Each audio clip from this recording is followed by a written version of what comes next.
This channel is fake. It does not exist. You have been lied to. I think it's time I be completely transparent.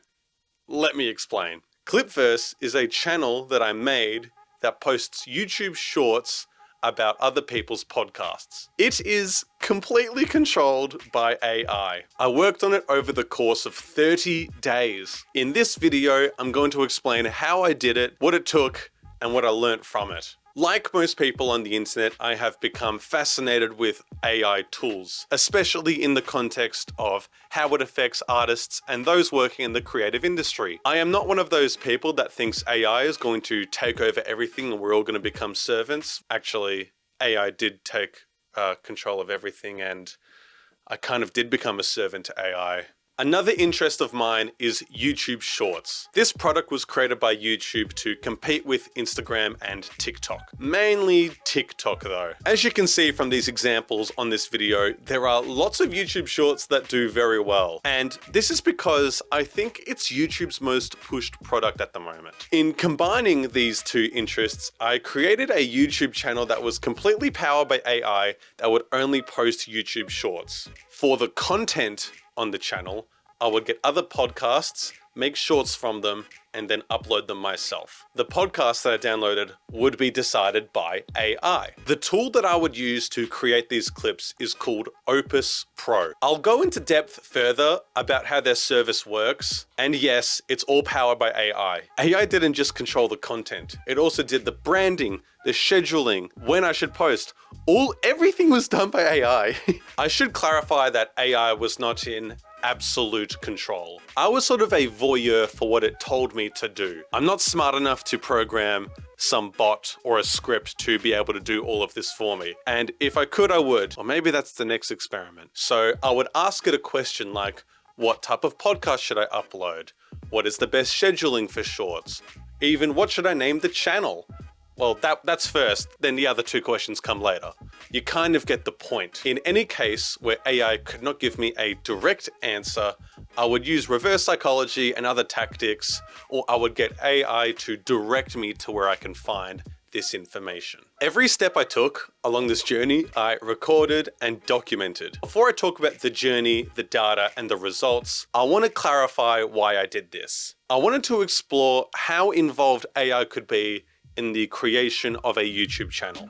AI has made a big impact on the creative industry, both in small ways and in large ways. It's here to stay. And with our current level of technology and tools, I wanted to see how well it could actually perform when completely managing a channel. I gave myself some rules and some limits for this experiment. These included the experiment be conducted over a 30-day period. Each day, I would only allocate 1 hour of time, and I was not going to promote the channel in any way. The 30-day time period seemed obvious. It allowed me to observe trends and update as I went. The purpose of this channel is not to get views or grow in subscriber count. It was more to see whether it was operational to begin with, and 30 days just seemed perfect. The 1 hour of time per day was to measure input compared to output. 30 hours in 30 days also seemed really nice sounding. I think this was also whether to see if time would be a factor in all of this. And if the results were good, the fact that it only took 1 hour per day meant that really anyone could do this. Finally, the no promotion rule. I also wanted to see if the channel could grow organically and let the YouTube algorithm take the wheel. I just wanted this to be the most pure form of YouTube channel, and I just thought no promotion was the best way to do it. Okay, that's enough setup. I spent 3 days before the experiment setting up the channel. This included asking AI for the channel's name. I went to Mid-Journey to get a logo. I got the colors from the logo and then incorporated it into a really simple banner made on Canva. The next step was to figure out which podcasts I would be getting clips from to then post. This is where I first bumped into an issue regarding ChatGPT. ChatGPT's dataset only goes until September of 2021. That means it only knows what's popular at around that point. And given that I'm working on something that requires knowledge of a lot of trends, this was not going to cut it. As you can see from this list of popular podcasts, a lot of them either aren't really around or have died in popularity. So I kept on asking ChatGPT what type of podcasts were popular on YouTube and where I can find this type of data. This also included demographics, audience types, all sorts of stuff. I sat behind the computer for quite a while. Ultimately, I landed on comedy podcasts. These seem to have longevity and really dedicated fan bases. They also seem to have adopted YouTube Shorts as a medium quite well. There are a bunch of these fan channels that post other podcast clips, and they do really well. Some of them have insanely high viewership numbers. Bite-sized Comedy has 59.9 thousand subscribers and 21 shorts with over 1 million views. The most viewed short on their channel has 6.7 million views. Or Addicted_Shorts, a verified YouTube channel with 5 shorts with over 10 million views. Here are 5 more similar YouTube channels that post content like this. Their links will be in the description. So posting clips clearly works. Once all of the prep was done, Clipverse would welcome its first video on the 14th of July. Let me now go into depth about how the content was made. Once I had the YouTube link to videos I wanted to get clips from, I would copy it and paste it into OPUS Pro. After pasting the YouTube link and waiting for the clips to generate, they would eventually appear in front of you in a dashboard. You could scroll through and see heaps of clips that it would generate. Each clip has a title, virality score, and most importantly, it comes with subtitles. It did all of this itself. Additionally, there are heaps of customization tools within OPUS Pro. For example, if it managed to get the transcript wrong and the subtitles were misspelt, you can adjust that yourself. You can also adjust the font, you can add your own imagery, add your own branding, and all of the stuff that I've just mentioned can be saved into a template on your account. For the sake of simplicity for this experiment, I just decided to follow the basic template. When you create an account with OPUS Pro, you get 2 hours to use for your content. Now, I was going to use this over the span of a month, so I needed a few more hours. So I purchased some on their site, and this was the only purchase I made during the whole experiment. This came to about 114 Australian dollars. Now, theoretically, you can do what I did for free by creating new accounts over and over again, but I didn't want to do that, and I was okay with that compromise. You can assist me in getting some of that money back by purchasing one of the t-shirts that I created for this experiment. Link is in the pinned comment. There is much more when it comes to OPUS Pro, and I will paste the link describing their features and how the technology works in the description. And a huge shout out to them for facilitating this whole thing. They're not sponsoring me or anything like that. I just want to give them a huge shout out. With all that being said, let me walk through day by day what happened during the 30 days. After doing my research, the podcasts I decided on were 2 Bears, 1 Cave, Your Mum's House, This Past Weekend with Theo Von, Bad Friends, and Flagrant. After asking ChatGPT to randomly order these, I started with 2 Bears, 1 Cave. I initially decided that I was going to upload 2 shorts a day. I scheduled 2 videos for the next day, and they were to be uploaded at a time that ChatGPT said was perfect for uploading. This was copied over into an Excel spreadsheet and referenced frequently. I then went back to OPUS Pro to start generating some more clips, and this was where I started encountering some problems. OPUS Pro had released an update and they were experiencing server issues. This meant the clips took a lot longer to generate. It took over an hour and a half to generate the videos for the next day. And unfortunately, this also occurred over the next day. I noticed on day 3, looking at the 2-a-day upload schedule, that one video was getting over 2,000 views and the other was getting just about none. I decided to post 2 more videos for the next day and see how that went. And if it wasn't working, I would just stop that as the plan. Now, day 4 was the start of what I'm going to call the dark period. I stopped getting views.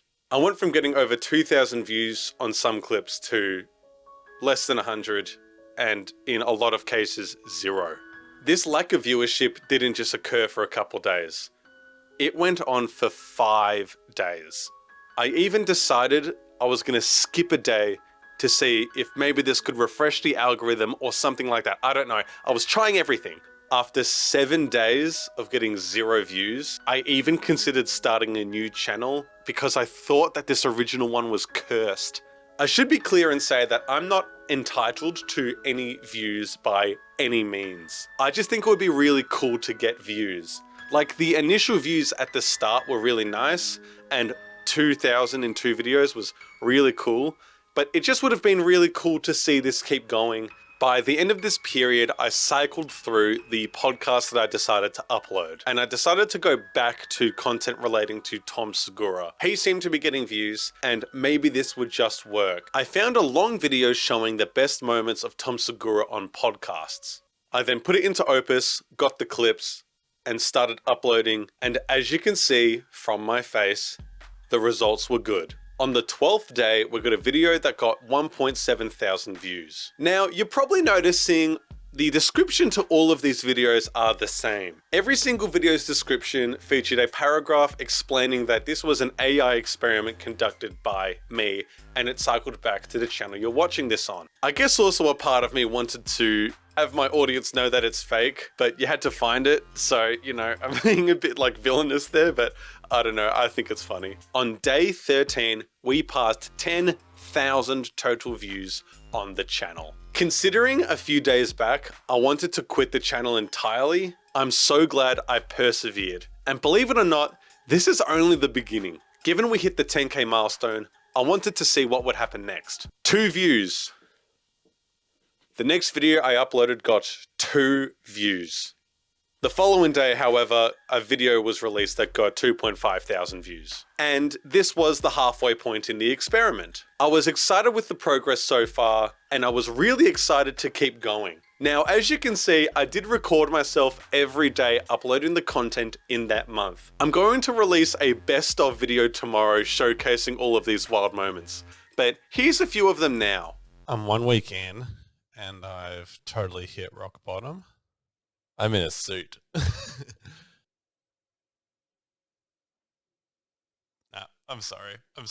For the 3rd week, I was going to spice things up again. I was going to use podcast clips from a 2 Bears 1 Cave episode with Tom Segura and Joe Rogan. Given Tom Segura was our guy that was getting all the views, and Joe Rogan's one of the most popular names and faces on the planet, I thought this would be a good combination. Now, say what you will about Joe Rogan, we can't deny that he is very popular. And this week was seeing whether I could get more attention by expanding the portfolio of people on it. And Joe was the way to go.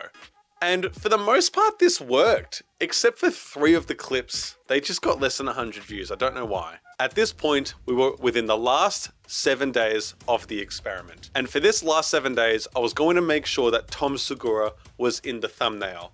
He seemed to be the one that was getting all of the attention and views, so let's just try that. I also had no better ideas. We also passed 20,000 total views, which is amazing, but that was about to increase massively. I was doubtful about the channel itself getting to 30,000 views, but I anticipated a range between 25 to 30,000 total views in the end. But the next day we hit 25, so maybe 30 was approachable. But given that my videos were hitting and missing, I thought that there was no chance. So I took a look at the viewership the next day.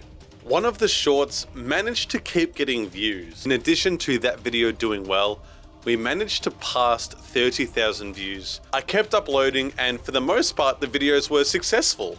But that one video kept on getting views. And this was even 4 days later. Perhaps this was going to be the first video to pass 10,000 views. So on the second last day, I posted a video, and when I looked at the views, it was a complete failure. But we hit the 10,000 on that video, and we surpassed 40,000 total views. In the span of 10 days, we managed to get 20,000 more views. This was growing exponentially. After celebrating this result, I went to upload the final video, and with one click of the publish button, I was done uploading videos for the 30-day period. This was a wild experience. Some highs, some lows, some surprises, but all in all, very enjoyable. But here are the results, and I think if I'm gonna do the results, I need a bit of an outfit change to look a bit smarter.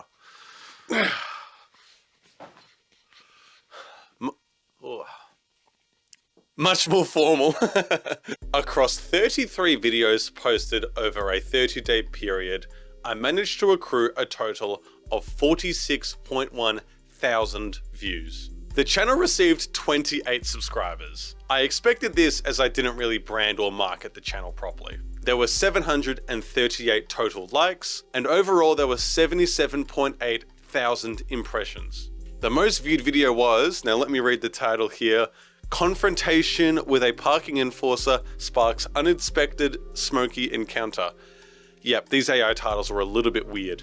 Which amassed 12,444 views. It received more views than the first 15 days worth of content combined. Regarding the other videos, 2 others got between 3,000 and 6,000. 9 videos got between 2,000 and 3,000. 3 videos were in the radius of 100 to 2,000 views, which means that the remaining 18 videos got less than 100 views. And within that less than 100 views, 8 of them got single-digit views. This is very interesting to see that all the views just came from a select few, and over 50% of the videos actually didn't really get any views at all. Here is some more of the interesting, more niche YouTube data. 95.7% of views came from the YouTube Shorts feed. This also came with a 59.1% chosen to view rate. I think for business term, this means conversions, so that sounds pretty good. Regarding demographics, 54.7% of the audience came from the United States, followed by Australia, then Canada. In terms of gender, 89.6% of the audience were male. Now, some of the most interesting data actually came from the ages. And as you can see, it forms a pretty nice bell curve. It peaks at 24 to 35. But what I found most interesting is the next most popular group was the age demographic above it, being the 35 to 44. Perhaps this was a poor assumption on my part, but I thought that the 18 to 24 demographic would be a little bit higher, but it was the 3rd highest demographic, so I guess maybe I was right, but interesting nonetheless. I also wanted to shout out the 3.6% of my audience that is 65 plus. This ended up being roughly 1,662 people. So shout out to you guys, keep it real. Now, easily the funniest piece of data, in my opinion, was the fact that 5.3% of audiences had English subtitles turned on. Every single video already had subtitles. So the fact that people were turning this on was really funny. I just realized that maybe some people have it defaultly on, so Now, did I make any money? Absolutely not. Does Social Blade think I made money? Yes, and I don't know why. This did actually spark my curiosity, and I wanted to see whether similar channels like this were making money, and if so, how much money? I checked the Social Blade for Addicted Shorts. I mentioned this person a little bit earlier, and the results shocked me. The estimated revenue that this channel makes in a year is $198.2 thousand US dollars, with a high estimate of 3.2 million. There's no way they're earning millions, by the way, so let's just assume that they're earning at the low end. Even earning $198,000 a year puts you in the 95th percentile of earners within the United States. But something you may have also noticed on the Social Blade page is this channel comes from the Philippines. Overall, this makes this person one of the highest earners in their country. This is a potential legal problem. If the production companies wanted to sue this guy for copyright, they totally could. And whether these podcasts see this as free promotion, that's fine. But the fact that there is 200,000 worth of shared revenue that could be earned by the production companies themselves if they posted shorts, it really shows that it's in your best interest to post shorts. So if you want to copy what I did by uploading other contents like addictive shorts and all the other examples that I mentioned earlier, please be careful about accepting revenue. Okay, I'm finding this suit really uncomfortable. I'm going back to the other clothes. All right, I'm back. So what was the ultimate results in all of this regarding the experiment? Ultimately, the 30-day time period and this experiment was an absolute success. And before uploading this video, I checked the numbers again, and the channel has now passed 50,000 total views. Now, I know this doesn't sound like a lot of numbers given that Mr. Beast gets like 58 million views in 24 hours and whatnot. I still feel pretty proud about this. And given that it only took 30 hours of time to get that many views, in terms of time to view ratio, that's really impressive. Creators should definitely look into applying shorts into their roster of videos. It's no longer a place for alternative content, but should be considered in your main release strategy. And it's going to be vital to the ongoing success of your channel. And as I've shown with these clips, it's really not that hard to do, and you could do it now. A simple plan that you can do for your podcast includes going on Opus and uploading your podcast. You get 5 clips, and then whilst you're still there, you upload Monday through to Friday's post, and then that's it. You have 5 shorts ready to go that you've made in one afternoon. I actually applied this strategy that I just said myself to one of my podcasts, and this actually worked really well, as you can see from some of the views. This is incredibly efficient for creators.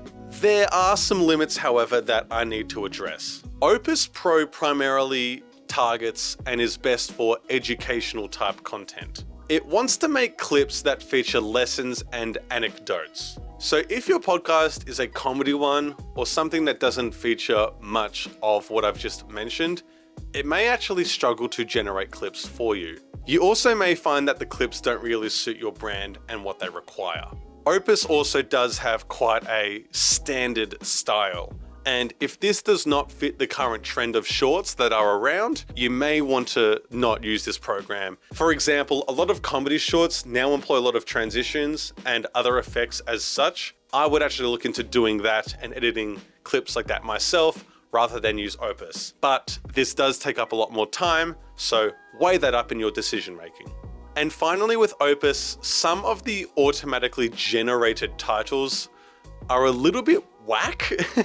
Like, look at this one right here. It's so strange. Everything I've just said though is use case and genre specific. If this works for you, go for it. But for the context of this experiment, Opus performed perfectly. One lesson I learned about being a creative was that persistence was really important.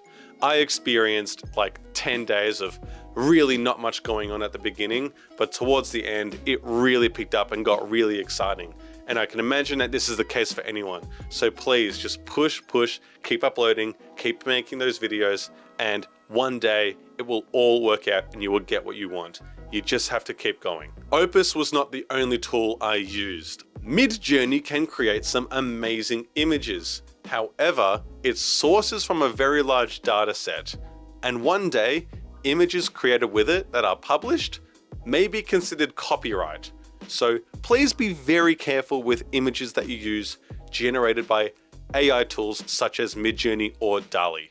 I interrupt my own video just to say that you can actually get a t-shirt with the Clipverse logo on it. I know I just said that you shouldn't publish art that was created by AI, but I'm taking a risk. This is actually a really comfortable t-shirt. You can pick it up in the link in the pinned comment. They come in 5 different colors and in a very big variety of sizes. If you want to support the channel and support experiments like this, I do suggest you pick up a t-shirt. The video is almost over, I promise. I just had to say this. Another one of the issues I encountered was the aforementioned ChatGPT dataset range only going to September 2021. This really interfered with the market research that I was trying to do regarding podcasts and shorts. It clearly showed that it's not a very good place to do this. Okay, I've been going on and on about what didn't work for too long, but honestly, this whole experiment blew my expectations out of the water. I am still amazed